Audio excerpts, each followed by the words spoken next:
Hello friends, মিঠুর পাকশালায় আপনাদের সবাইকে স্বাগত। আজ আমি 1 কাপ আটা দিয়ে ভীষণই টেস্টি একটা রেসিপি আপনাদের সাথে শেয়ার করছি। তো প্রথমে মেজারিং কাপ মেপে 1 কাপ পরিমাণে এখানে আটা নিয়েছি। এইখানে এরপর স্বাদ মতো একটু লবণ দিয়ে এটাকে খুব ভালো করে আগে মিশিয়ে নিলাম। এরপর অল্প অল্প করে জল দিয়ে এর একটা বেশ নরম মতো ডো রেডি করে নেব। তো বন্ধুরা, আজকের রেসিপিটা ভীষণই টেস্টি মতো রেডি হয়েছিল। রেসিপিটা যদি আপনাদের ভালো লেগে থাকে তাহলে অবশ্যই একটু বন্ধুদের সাথে শেয়ার করে দেবেন এবং রেসিপি ভালো লাগলে একটা লাইক করতে ভুলবেন না। তো দেখতে পাচ্ছেন এভাবে অল্প অল্প করে জল দিয়ে এর একটা বেশ নরম ডো রেডি করে নিচ্ছি। তো দেখুন এইভাবে এটাকে ভালো করে মেখে রেডি করে নেব। তারপর এখানে কিছু সবজি নিয়ে নেব। আজকের রেসিপিটা অনেকটাই সবজি দিয়ে খুবই হেলদিভাবে রেডি করেছি। এটাকে আপনারা স্কুলের টিফিনের জন্য দিতে পারেন বা বিকেলের দিকে হালকা স্ন্যাক্স হিসাবেও এটাকে বানিয়ে নিতে পারেন। বাচ্চারা এরকম ধরনের রেসিপি ভীষণই পছন্দ করবে। তো দেখুন এরপর এটা একটা বেশ নরম ডো করে রেডি করে নিলাম। এরপর এটাকে ঢাকা দিয়ে একটু রেস্টে রেখে দিচ্ছি। তো এটাকে প্রায় 5 মিনিটের জন্য একটু রেস্টে রেখে দেবো। ততক্ষণে এখানে আবারও কিছু প্রিপারেশন করে নিচ্ছি। তো তার জন্য এখানে গ্যাসে একটা কড়াই বসিয়ে দিয়েছি, তাতে 2 চা চামচ পরিমাণে সরষের তেল দিয়েছি। ওই সাথে হাফ টিস্পুন পরিমাণে দিয়ে দিলাম এখানে গোটা জিরে। এরপর একটা কাঁচা লঙ্কা ছোটো টুকরো করে কেটে এর সাথে মিশিয়ে নিলাম। এরপর জিরে ও কাঁচা লঙ্কাটাকে একটু ভেজে নিয়েছি। এর সাথে দিয়ে দিলাম হাফ টিস্পুন পরিমাণে গ্রেট করে নেওয়া আদাটাকেও একটু তেলের মধ্যে ভেজে নেব। এরপরে আদাটা ভাজা হয়ে গেলে এখানে কিছু সবজি দিয়ে দেবো। তো দেখুন এখন এটা আদাটা খুব সুন্দর করে ভাজা হয়ে গেছে। এরপর এখানে একটা গাজরের অর্ধেকটা গাজর ছোট লম্বা লম্বা করে কেটে রেখেছিলাম, সেটা দিলাম। ওই সাথে একটা ক্যাপসিকামের অর্ধেকটা ক্যাপসিকাম দিয়েছি। ওই সাথে এখানে একটা ছোট সাইজের টমেটো কেটে দিয়ে দিলাম। টমেটোটা দিলে এটা বেশ চটপটা হবে, খেতে ভীষণই ভালো লাগবে। তো দেখুন এরপর এই সবজিগুলো একটু তেলের মধ্যে ভেজে নেব। তারপর এখানে কিছু মশলা দিয়ে দেবো।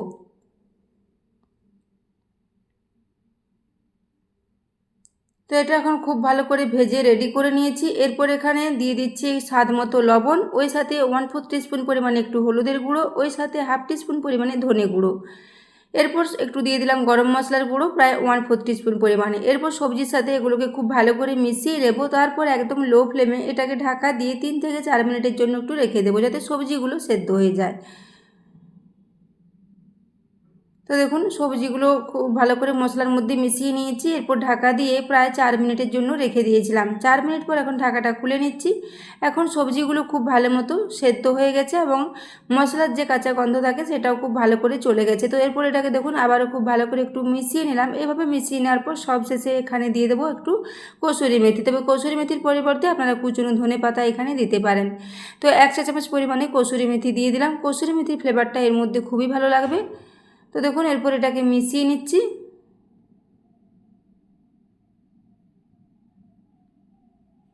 তো এইভাবে এটাকে খুব ভালো করে মিশিয়ে নিলাম আরও 1 মিনিটের জন্য। এরপর গ্যাসটা অফ করে এটাকে নিচে নামিয়ে ঠান্ডা করে নেব। এখন এদিকে যে আটাটা মেখে রেখেছিলাম সেটা 5 মিনিট পর ঢাকাটা খুলে নিলাম। এরপরে আটাটাকে আবারও একটু হাতে করে খুব ভালো করে মেখে নেব। তারপর এর থেকে কয়েকটা লেচি কেটে নেব। তো এখানে আমি 3টে বড় সাইজের লেচি কেটে নিচ্ছি। 1 কাপ আটা নিয়েছি, তা থেকে মোট 3টে মতো বড় বড় লেচি এখানে রেডি করে নিচ্ছি। যে সাইজের রুটি করি আমরা বাড়িতে তার থেকে একটু বড় হবে এগুলো। এইভাবে এগুলোকে রেডি করে নিলাম। তারপর একটা চাকি বেলুনের সাহায্যে এগুলোকে একটু রুটির মতো বড় করে বেলে নেব।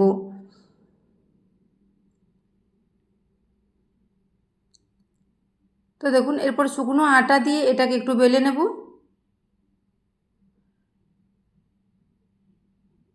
রুটির মতো করে বেলে নিচ্ছি। রুটির মতো অতটা পাতলা হবে না, একটু সামান্য মোটা করে এটাকে রেখে এইভাবে মেলে নেব। তো বন্ধুরা, আজকের রেসিপিটা যদি ভালো লেগে থাকে তাহলে অবশ্যই চ্যানেলটি সাবস্ক্রাইব করে আমার পাশে থাকবেন এবং পাশে থাকা বেল আইকনটি অবশ্যই প্রেস করে রাখবেন, তাহলে আমি যে কোনো নোটিফিকেশানে ছাড়ি না কেন তা সবার আগে আপনার কাছে পৌঁছে যাবে। তো দেখতেই পাচ্ছেন এইভাবে এটাকে একটু বড় করে বেলে নিয়েছি।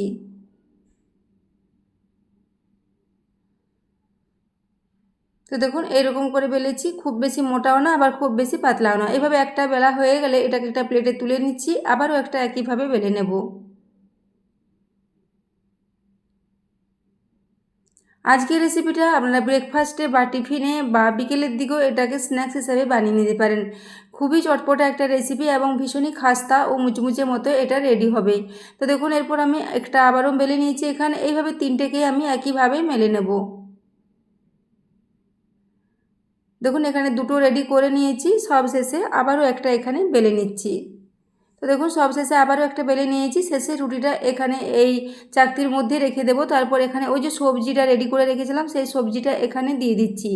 তো প্রথমে অর্ধেকটা পরিমাণ সবজি এখানে দিয়ে দেবো, বাকি অর্ধেকটা আবারও পরে নেব। তো এটাকে এরপর চামচে করে খুব ভালো করে মাছ বরাবর একটু ছড়িয়ে নিচ্ছি। তো বন্ধুরা, আজকের রেসিপিটা আমি সম্পূর্ণ নতুন পদ্ধতিতে রেডি করার চেষ্টা করেছি। রেসিপিটা আপনাদের কেমন লেগেছে কমেন্টে জানাতে ভুলবেন না। এরকম ধরনের রেসিপি বাচ্চাদেরকে যদি টিফিনে দেওয়া হয় তারা ভীষণই পছন্দ করবে এবং অনেকটা পরিমাণে সবজিও থাকে, সেজন্য এটা অনেকটাই হেলদিভাবে রেডি হবে। তো দেখুন এরপর আমি আবারও একটা রুটি এর উপরে দিয়ে দিলাম, তারপর বাকি যে সবজিটা আছে সেটা এরপর এর উপরে দিয়ে দেব।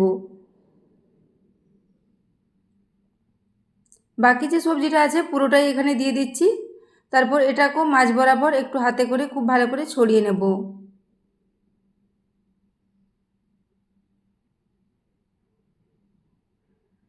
তো দেখুন হাতে করে এটাকে মাছ বরাবর খুব ভালো করে ছড়িয়ে নিচ্ছি। এখানে আমি টমেটোর ব্যবহার করেছি, তাই টমেটো সস দিলাম না। আপনারা যদি সবজির মধ্যে টমেটো না দিতে চান সেক্ষেত্রে এখানে একটু টমেটো সস এই সবজিটা দেওয়ার আগে ছড়িয়ে দিতে পারেন, তাহলে এটা ভীষণই চটপটাভাবে রেডি হবে।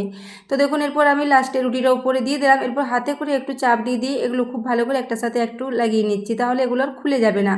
যেহেতু রুটিটা খুবই নরম আছে সেজন্য হাতে করে এভাবে চাপ দিলে একটার সাথে একটা খুব ভালো মতো লেগে যাবে।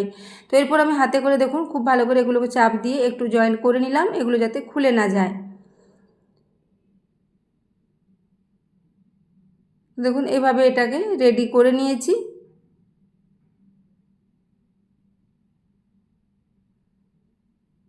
খুব ভালো করে চারিদিকটা একটু হাতে করে মুড়ে নিলাম।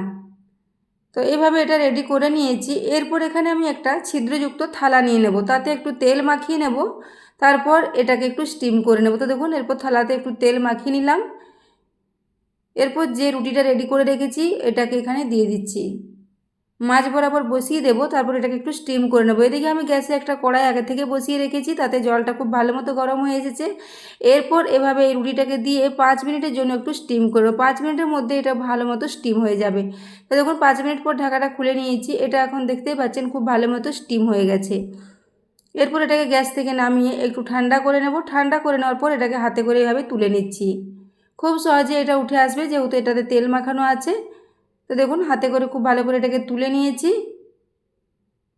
এরপর আমি এটাকে ওই চাকতির ওপর নিয়ে নেব। চাকতির ওপর নিয়ে এটাকে একটু লম্বা লম্বা স্লাইস করে মাছ বরাবর কেটে নেব। আপনারা আপনাদের পছন্দ মতো যে কোনো বড় বা ছোট যে কোনো শেপে এটাকে কেটে রেডি করতে পারেন। আমি একটু এভাবে লম্বা লম্বা করে কাটবো, তো সেই জন্য মাছ বরাবর প্রথমে একটা লম্বা করে কেটে নিচ্ছি। এরপর আবারও এদিক থেকে একটু মাছ বরাবর কেটে নেব। তারপর যে বড় অংশগুলো আছে তার মাঝ বরাবর একটা করে কেটে নিলে খুব সুন্দর একটা একটা লম্বা লম্বা স্লাইস বেরিয়ে আসবে। তো বন্ধুরা, আজকের রেসিপিটা যদি ভালো লেগে থাকে অবশ্যই একটা কমেন্ট করে জানাবেন আপনাদের কেমন লেগেছে, এবং রেসিপি ভালো লাগলে একটা লাইক করতে ভুলবেন না।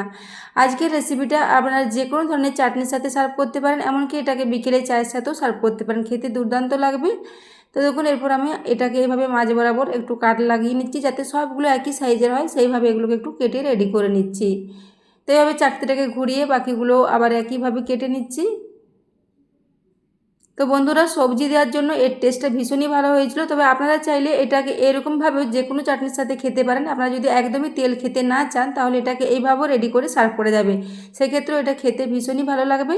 তবে আমি এর টেস্টটা একটু বাড়ানোর জন্য এটাকে একটু ফ্রাই করে নেব, এবং ফ্রাই করার আগে একটা এখানে ব্যাটার রেডি করে নেব। তার জন্য এখানে আটা নিয়েছি, তো 2 চামচ পরিমাণে আটা নিয়েছি। এরপর একটু জল দিয়ে এর একটা পিস পাতলা মতো ব্যাটার করে নেব। পাতলা ব্যাটার করে নিলে এটা একটু এই ব্যাটারের মধ্যে ডুবিয়ে এগুলোকে ফ্রাই করে নিলে সবজিগুলো যে ভেতরে আছে সেগুলো আর বেরিয়ে যাবে না। তো দেখুন এরপর আমি অল্প অল্প করে জল দিচ্ছি আর একটা বেশ পাতলা মতো ব্যাটার এখানে রেডি করে নেব। আপনারা চাইলে এই ব্যাটারটা ময়দা দিয়েও করতে পারেন, কিন্তু যেহেতু পুরো রেসিপিটাই আমি আটা দিয়ে করেছি, একটু হেলদিভাবে এটাকে করার চেষ্টা করেছি, তাই এখানে আমি আটা দিয়ে ব্যাটারটা রেডি করে নিচ্ছি। দেখুন এটা এখন খুব ভালো পাতলা মতো রেডি হয়ে গেছে। এরপর এর সাথে দিয়ে দেবো একটু স্বাদ মতো লবণ, খুবই অল্প পরিমাণে একটু লবণ দিয়েছি, ওই সাথে একটু কসুরি মেথি দিয়ে দিচ্ছি, দেখতে ভালো লাগবে এবং টেস্টও ভালো লাগবে। এরপরে লবণ ও কসুরি মেথিটাকে এই ব্যাটারের সাথে খুব ভালো করে মিশিয়ে নিলাম। তো এটাকে এইভাবে মিশিয়ে নেওয়ার পর ওই যে স্লাইসগুলো রেডি করে রেখেছি ওগুলো একটা একটা এই ব্যাটারের মধ্যে দেবো, আর এই ব্যাটারটা উপর থেকে একটু খুব ভালো করে চারিদিকে মাখিয়ে নিয়ে এগুলোকে একটু তেলের মধ্যে দিয়ে ফ্রাই করে নেব।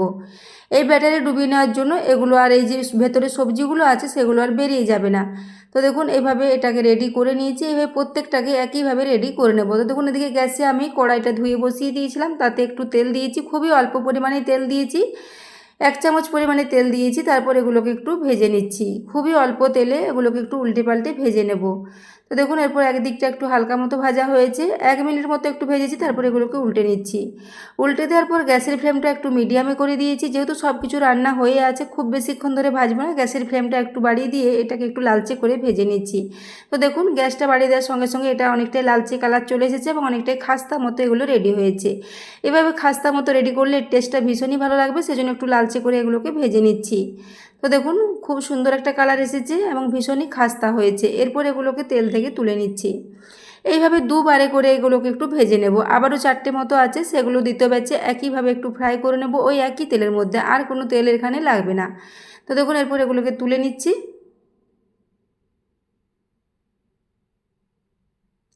তুলে নেওয়ার পর এগুলোকে একটু প্লেটে সাজিয়ে নেব। তো দেখুন এখন সবগুলো প্লেটে সাজিয়ে নিয়েছি এবং উপর থেকে দেখুন কতটা খাস্তা মতো রেডি হয়েছে, ভীষণ খাস্তা, ভীষণ টেস্টি, সম্পূর্ণ নতুন ধরনের একটা রেসিপি। তো বন্ধুরা আজকের রেসিপিটা কেমন লেগেছে অবশ্যই একটা কমেন্টে জানাবেন। তো দেখুন ভেতরটা সবজিতে ভরা এবং উপরটা ভীষণই খাস্তা, এবং একটা ভেঙে দেখিয়ে দিচ্ছি, দেখুন উপরটা খাস্তা এবং ভেতরটা খুবই নরম। তো বন্ধুরা আজকের এই রেসিপিটা এতক্ষণ পর্যন্ত দেখার জন্য আপনাদের অশেষ ধন্যবাদ। আবারও চলে আসবেন নিত্য নতুন কোনো রেসিপি নিয়ে। ততক্ষণের জন্য সবাই সুস্থ থাকবেন, ভালো থাকবেন, দেখা হচ্ছে আবার অন্য কোনো রেসিপিতে।